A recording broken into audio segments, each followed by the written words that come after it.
Hey, welcome to Integrative Preparedness. I'm Steve Smith. Vigilantism. Is it ever called for? Is it ever appropriate?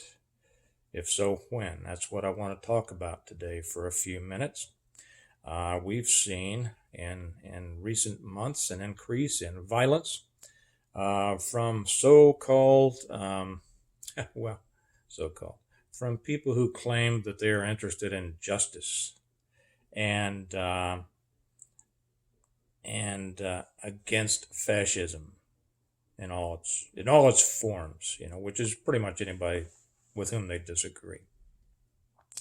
We've seen neighborhoods burn, we've seen police stations burn, we've seen whole parts of towns burn and be destroyed and looted. In many cases, the police did nothing to stop it. When they did, I think that it was not always to stop the violence, but um, to put some kind of control into the situation. And those of you with good imaginations can kind of understand what I mean. I don't think I'll go any deeper into that. We've also seen over the years instances in which citizens, when they rose up themselves, has been able to put a stop to this kind of behavior. And why has this behavior not been stopped in recent violence, recent riotings on the part of the government? That's the question. I've mentioned a couple of groups in the past, just obliquely, one of them, that found themselves in situations where they had to take law enforcement action, essentially, into their own hands. Those groups were what's called here in the United States the mafia. It's not really the mafia here in the United States, but that's another story. We can use that handle just because it's easier to get everybody to understand what we mean. And the other is the IRA in Ireland. Those rabbit holes are really deep to go into.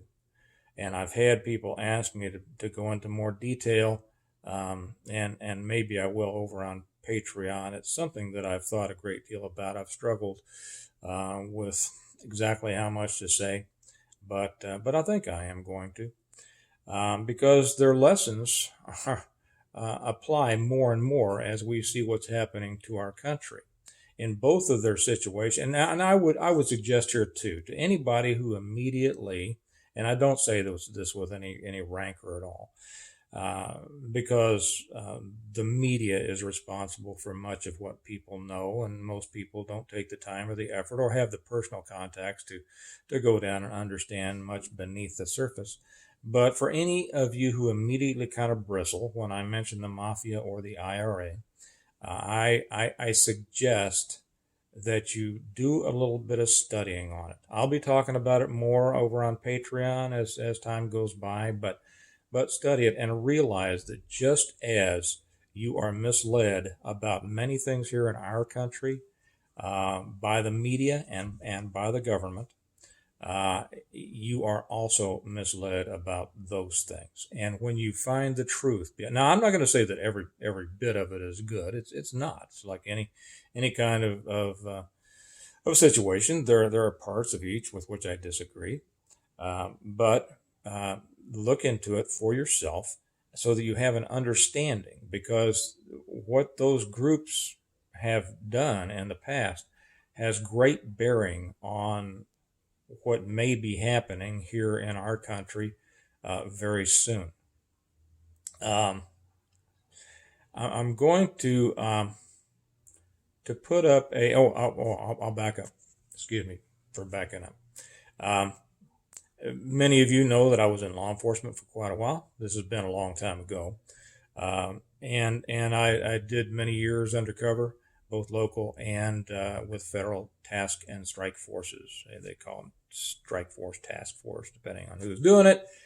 And like I say, I think it just kind of depends on which they think sounds coolest at the time.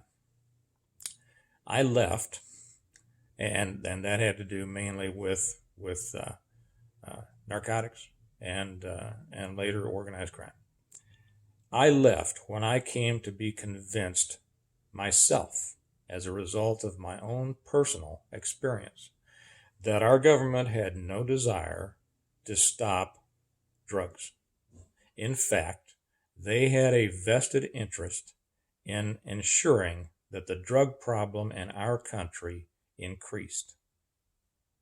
And this was because essentially it was a jobs program for cops, for law enforcement, for cops, federal law enforcement, prisons, contractors who build prisons, contractors who provide the food to prisons, probation officers, parole officers, defense attorneys. It was just a huge jobs program for law enforcement. There was never, and maybe I'll tell some stories about this over on Patreon. Maybe I won't. I don't know yet. I think there's a few that I can tell. But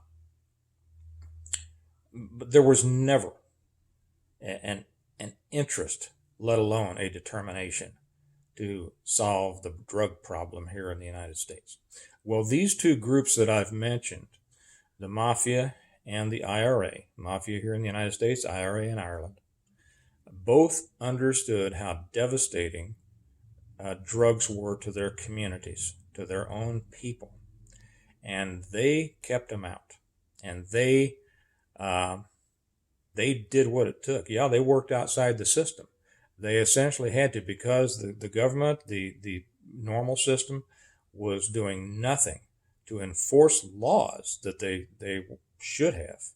And in many cases, I believe that they gave aid and comfort to those who were contributing to the problems. They were bringing drugs into the areas. Both of these groups, the IRA and the Mafia, knew how devastating this was to their communities, and they took action their own. Now, many people will say, well, the Mafia was involved in drugs, and some were, especially towards the end. The younger generation got into it when cocaine started coming up out of South America, and to others had been involved in it before that. There was just so much money in it that many of them couldn't resist, and they weren't people who were necessarily driven, by a moral code.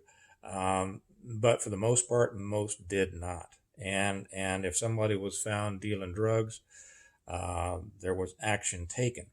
In Ireland with the IRA, when somebody was found dealing drugs, there was action taken, action that stopped the activity.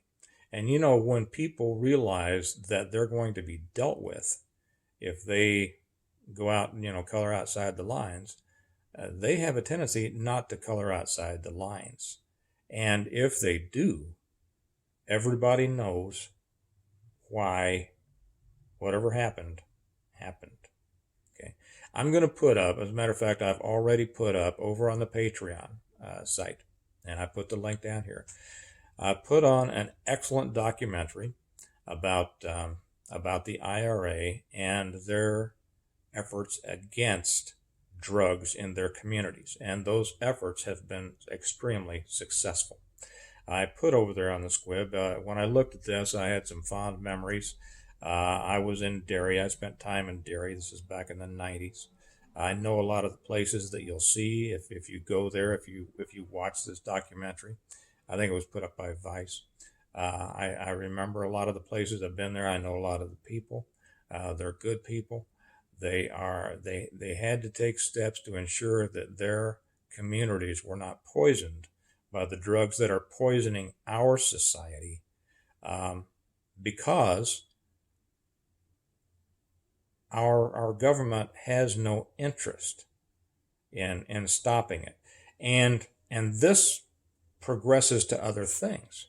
There are other things that are going on in our country that keep going on because our government decides to take a hands-off approach, or who sees it as a way for them to become seen as more necessary in the eyes of the citizens, so that they'll get bigger budgets and all that.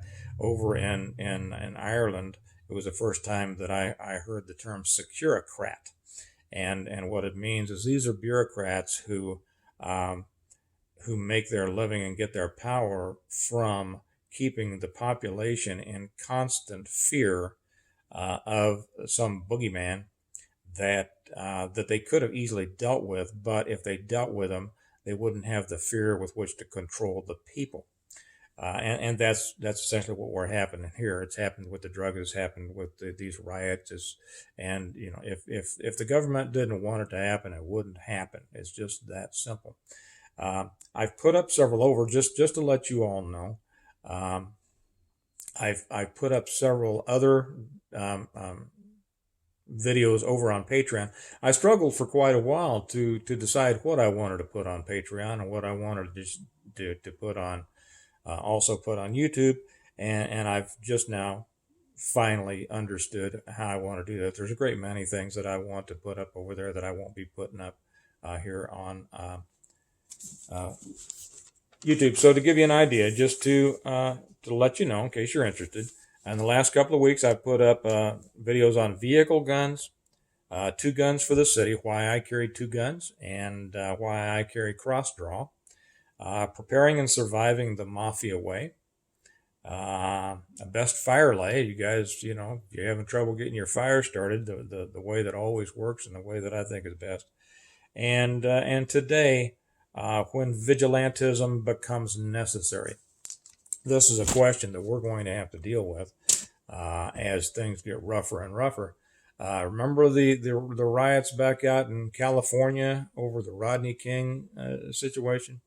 Remember that Koreatown did not get burned down. Why was that? Because people were standing up against it. We've seen people stand up against it now. People are calling them vigilantes. And research the word vigilante and realize that it comes from vigilant. And too often, the people who are standing up against the violence with which our government should be dealing are themselves arrested and harassed and such as that. Look at this couple down in St. Louis that had that big protest coming into their yard, and they went outside and they took their guns and they said, "You're not coming in here," and they've been indicted by the prosecutor down in St. Louis County. However, the governor Parsons in Missouri has promised to pardon them if it comes that way. So anyway, I suggest these, I think, are important things to keep in mind. We're going to be needing to deal with them, and I believe that thinking about this and deciding way ahead of time how you feel about things is the way to go, because I think this is going to be coming more to the forefront as we continue down this road we're going on. So you all have a good day. Remember that we prepare well today in order to live well tomorrow. And so much of that preparation is mental, deciding ahead of time how you feel about things, where you stand, how you're going to approach some things. And if it comes time to where we have to provide for our own law enforcement action, to what extent are you comfortable? Let me put it this way. To what extent do you think people should go? I'd be very interested to hear your comments on this, and I'm sure other people would too. So get down there. Now, for any of you bozos who occasionally find their way on here, if you leave a stupid comment,